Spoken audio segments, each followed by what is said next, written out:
Hi, greetings. My name is Patty Jakes. Welcome to my channel. I'm a grateful recovering alcoholic. I'm not a medical professional. This space is dedicated to the journey of sobriety and the pursuit of a healthier, happier life, sharing my experience, strength, and hope with all of you. Join me as we navigate the challenges, celebrate the victories, and build a supportive community to living our best sober lives together. So what will be the topic for today's video? I was thinking it might be about staying sober long enough to see the miracles happen in your life. When I first got sober 22 years ago, I didn't actually want to get sober, but I felt I had no choice because my blackouts were so bad, and I was afraid a terrible tragedy was going to happen if I kept drinking. And I had 2 small children. But as the years have gone on, I have seen so many miracles happen in my life that I would never have thought would have happened. So I want to take you through some of the biggest steps that have happened to me throughout the 22 years. When I first got sober, I didn't even know how to live staying sober, or being sober for that matter.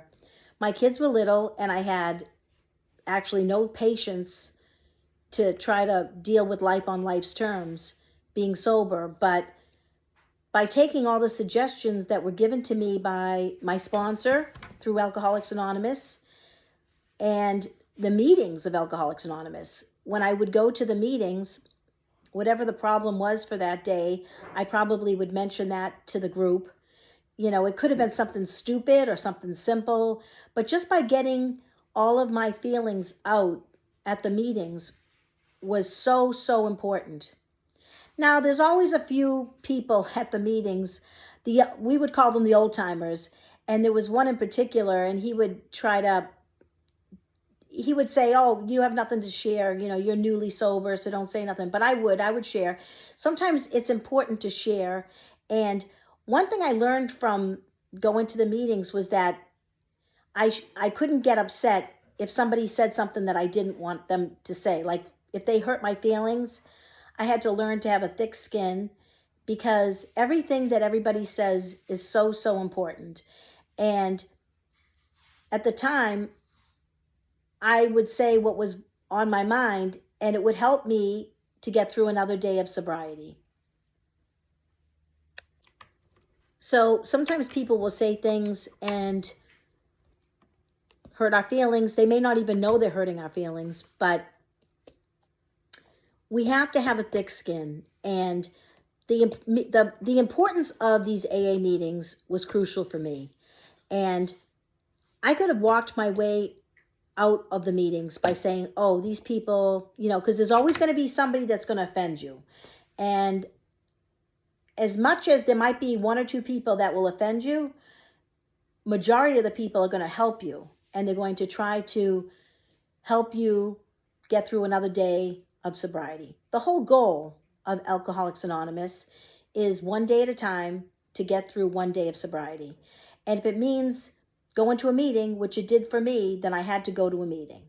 And also, it meant for me to speak at the meetings and tell people what was on my mind, because it helped get my feelings out so that I wouldn't keep them inside. So Alcoholics Anonymous isn't just about talking about drinking. Ironically, it's not about talking about drinking. Most of the time, people talk about things that are bothering them that have nothing to do with drinking. It's about the fact that we drank because of our feelings. And it didn't mean that I wanted to drink, because most of the time when I drank, I didn't even want to drink. It was that I didn't want to feel my feelings. And so by talking through my feelings, it helped me not to pick up that drink 1 day at a time. So in my first year of sobriety, I ended up looking at different careers for myself. I wasn't working at the time, so I tried a few different things. The first year, I think I got a new job, because I wasn't working at the time when I got sober. And then the second year, I got back into banking because that was my career that I was originally in before, prior to when my kids were, before they were born. Went into banking, and I found that, maybe that wasn't for me. And I actually had the courage to try to find a new career. And that was something that I would never have done had I not been sober. Because finding a new career and taking a chance was something that, as an alcoholic in my alcoholism, I just wouldn't have had the courage to do. So I actually found that I wanted to try something completely different, which I did. And that was outside sales, which I never, ever thought of doing. But I love helping small business owners. And I was doing that in banking. So I decided to get into something similar to that, where I could help a small business owner save money and make more money through merchant services. So I started that career and loved it. And still I do that to this day. And I found that career and excelled in that because I loved what I did. And I would never have been able to do that if I was drinking. Not only did I excel in it, I actually was #1 in the country for several years. When I was 38 is when I actually found that career. And the first 5 years, I was so good at it, I won a cruise every year. And ironically, I would win a free drink plan with the cruise. But of course, I was sober, so I didn't drink, but I would, I got to drink all the other drinks like, smoothies and, the nice cappuccinos and all that good stuff. But I wouldn't have won a cruise every year had I not been sober. And a lot of people that are in sales can tend to be big drinkers. And that's one thing that I realized, I found out when I got sober and started doing sales. So I was so grateful that I had not tried to get into sales when I was in my alcoholism. If you are enjoying this video, please like and subscribe, and also send it to anybody that might benefit from watching it. I also wanted to let you know that I've been a big believer in Audible. I've been a subscriber to the Audible, which is through Amazon, for years. I drive a lot so I'm going to put a link. You can actually receive a free Audible with just trying it out. And if you don't like it, you don't have to, but you can get a free Audible book. Also, I love books, and I use daily reflections. I'm going to put all the links to the bottom. If there's a book that might help you, I know the big book of Alcoholics Anonymous has helped me a lot. This is a cover that's onto it, and there's even a big book dictionary that you can purchase. But here's the big book. There's also a whole bunch of journals that I use.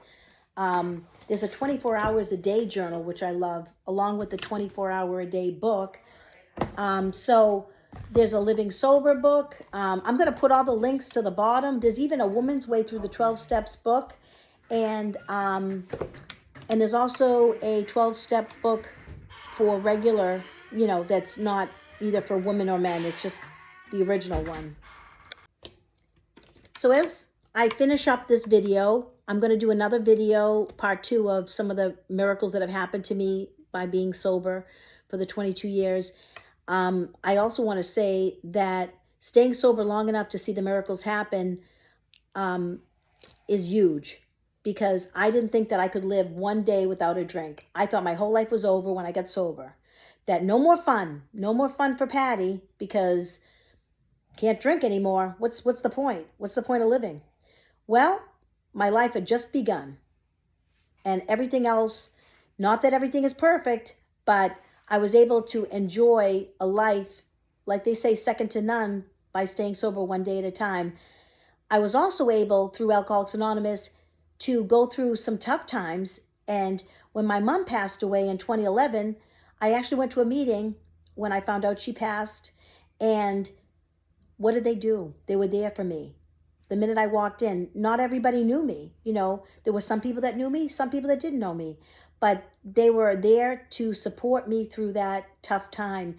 And some of them just mentioned the fact that they lost somebody and how they dealt with it, and how we didn't have to pick up a drink over anything. I never have to pick up a drink, no matter who dies, no matter what happens to me. Something funny, they'll say, hey, even if your ass is on fire, you don't have to pick up a drink. And that's true. You don't have to pick up a drink no matter what. No matter what happens to you, picking up that drink is the worst thing that's going to happen to you. Because then, on top of the problem you have, now you got an additional problem, which is you're drunk and you've got some problem you're going through.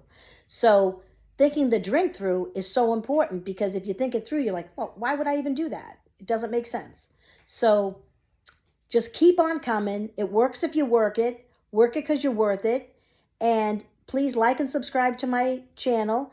And if you've gotten anything out of it, hopefully you have.